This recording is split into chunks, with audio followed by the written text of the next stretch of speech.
for the 1983 Australian Grand Prix for 500cc motorcycles. Number 7, Andrew Johnson on the new RS 500cc Grand Prix bike, based on Honda's NS 500, the machine that did so well in the 1982 World Championships.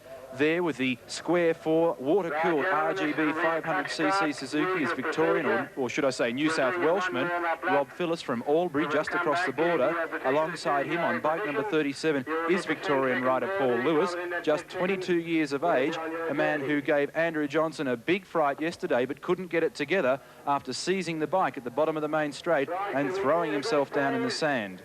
Alongside him is tuner George Hughes from Victoria. Then we've got number 59, the man who's taken out this race here at Bathurst, Ron Bolden on the TZ 500 Yamaha. Alongside him once again we've got number 52, Gary Coleman. And this is going to be an extremely exciting and interesting event. 500cc Grand Prix for 1983, 15 laps, 92.58 kilometres, and everybody around the fence concentrating intently on the action that's going to be front of them.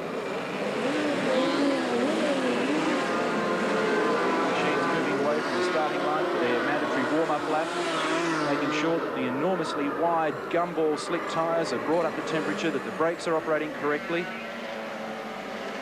We'll have some magnificent shots from the 028 chopper, and somebody's down in the warm-up, would you believe, as the yellow flag comes out. And that's because of the fact that riders go out there and push the bike too hard in the opening stages with cold tyres. That was number 94, Robert Cardelli, 350cc TZ Yamaha.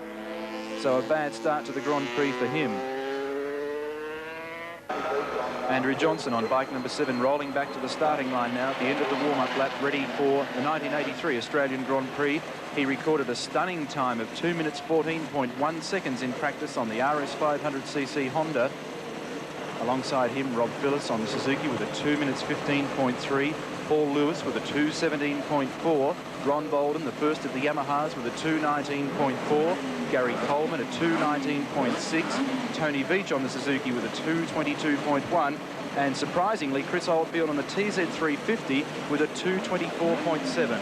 Subsequent to that practice, Andrew Johnson has set a new outright lap record at Mount Panorama, 2:13.1 in yesterday's preliminary to today's Grand Prix.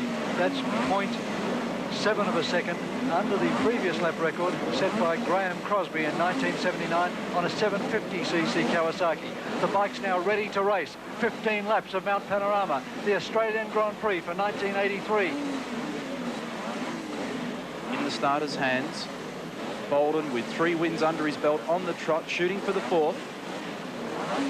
And the race debut in the Australian Grand Prix of the RS 500cc V4 water-cooled Honda. Clean start. Johnson and Phillips, and it's Phillips in the lead.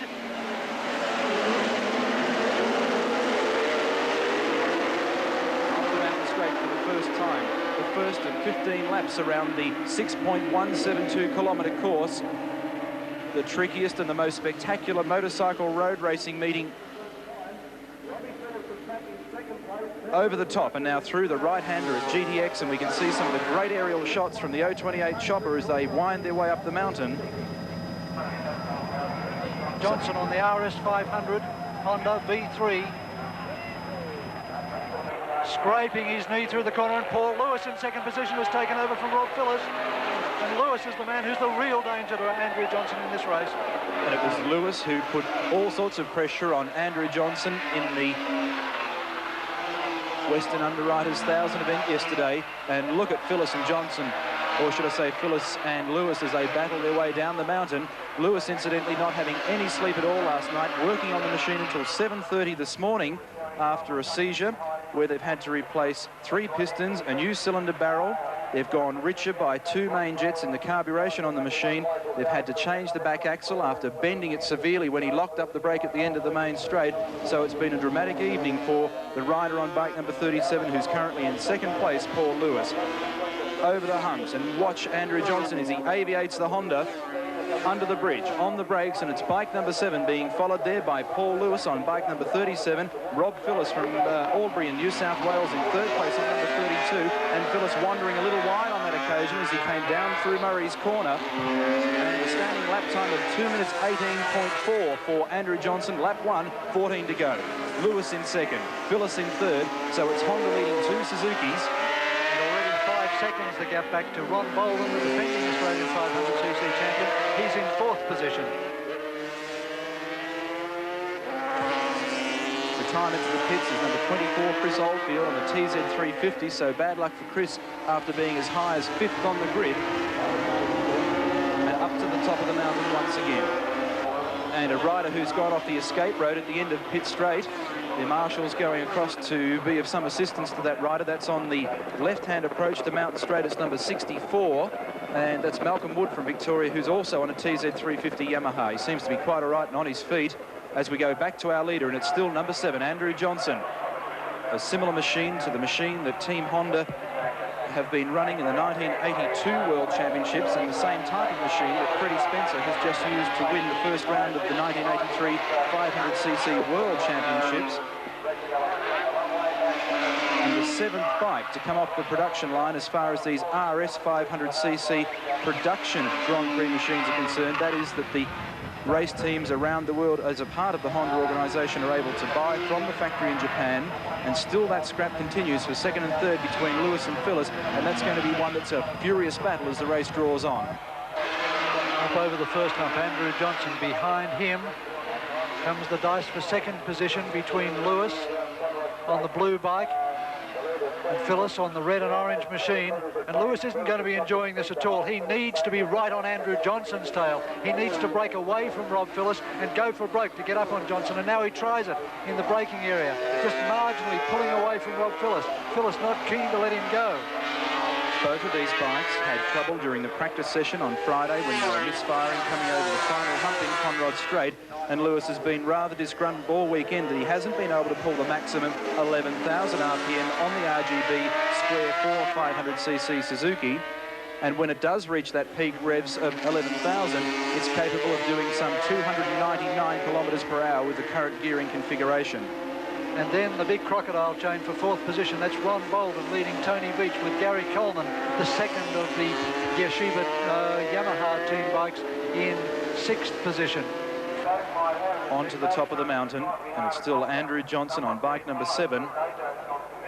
And as he winds his way across the top of Castrol Curve, we had the opportunity earlier on in the practice session to talk to Andrew Johnson about his new bike and his chances in the Grand Prix of 1983. Andrew Johnson from Victoria coming to Bathurst this weekend with Honda's brand new RS 500cc Grand Prix Works machine. Andrew, it's a very exciting motorcycle. Yes, that it is now. It's it hasn't been sorted out completely as yet. The bike's still in testing stages, but so far everything's looking very good. It's I could say it is maybe one of the fastest bikes here at Mount Panorama. I'm pulling excess of 190 miles an hour down Conrod, but I'm having a bit of trouble keeping the front wheel down at this stage. It wants to go up vertical. I could well imagine. It's got an enormous amount of horsepower, and we could see coming along pit straight here near the pits, the bike absolutely flying. Andrew, what sort of preparation have you had to put into an event such as this? As a rider or as a team? Oh, as a rider and a team. As a rider, you have to dedicate yourself nearly 100% for Mount Panorama, because it's our fastest track in Australia, and it's well known as notorious and dangerous. You have to shut a lot of fear out of yourself, otherwise you'll just go backwards here. You can't have any fear, otherwise it's not worth racing. As a team, it's just many, many, many hours of hard work and lots of dollars, and Honda Australia put so much effort into it. They deserve to win, but so do other people. Andrew Johnson coming up to the accident scene with the ambulance on the course. That's the reason he slowed down last time, so there's no problem with the bike. But there is a little drama at the top of the mountain at the moment as the crews work to rectify the problem clearing the track. But it's Johnson down the other side of the mountain once more, coming down from the top of the 850-metre climb from the pit straight. Up through Reed Park. 2nd position being decided between Lewis and Phillis. Lewis still in the lead. come up to the accident site, however, at McPhillamy Park, that incredibly brave left-hand sweeper, and they will have to slow substantially. The ambulance is there, and then straight into it again. Instant reflexes to get back on the power and see if you can pick up a momentary advantage as you come out of the yellow flag jurisdiction. First Yamaha still being ridden by Ron Bolden in fourth place, who's now 3/4 of a lap behind these riders.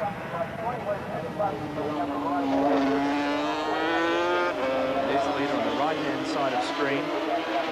Under brakes. And Johnson will get the blue flag at the end of this lap to indicate that he has just 6.2 kilometres remaining in the Australian Grand Prix for 1983. Second and third, Lewis and Phyllis. Only one lap remaining to resolve this incredible dice for second position as well. And this time Phyllis closes under brakes at the bottom of Conrod, and he knows now that he too has only one lap remaining in which to claim at least second position in the Grand Prix. Now watch Phyllis, because he's the man who has the most to gain. He's right behind Paul Lewis. He's within slipstreaming distance. Lewis looks over his shoulder and realizes that, and he'll try and shake him out as he wanders across to the left-hand side of the road. And can Robbie Phyllis make up that gap between himself and Paul Lewis to take over second place? There is no way known that he's going to get near Andrew Johnson, who's going to take out the event barring any incident. And there it is, number 7, Andrew Johnson, past the accident scene. You can see there the white flag with the red cross, which indicates to the riders the ambulance is still on the course.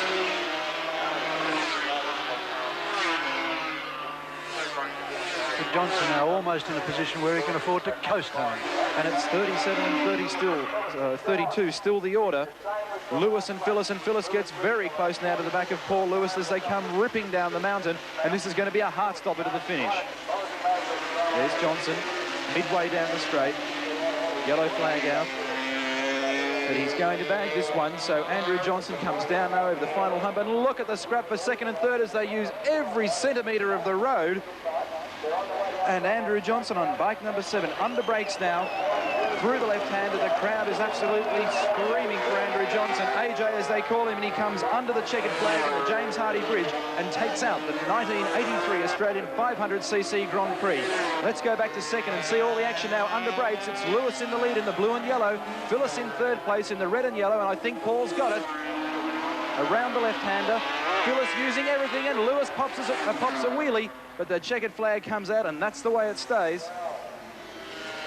So Paul Lewis second in the Grand Prix, and Rob Phyllis third after a magnificent win yesterday in the RI 500. Well, John, a fantastic battle for the minor placings, but certainly unbelievable domination from the brand new Honda. Well, a great double to Team Honda, and they deserve all the accolades in the world for winning yesterday the RI 500 Endurance Classic and today the Australian 500cc Grand Prix.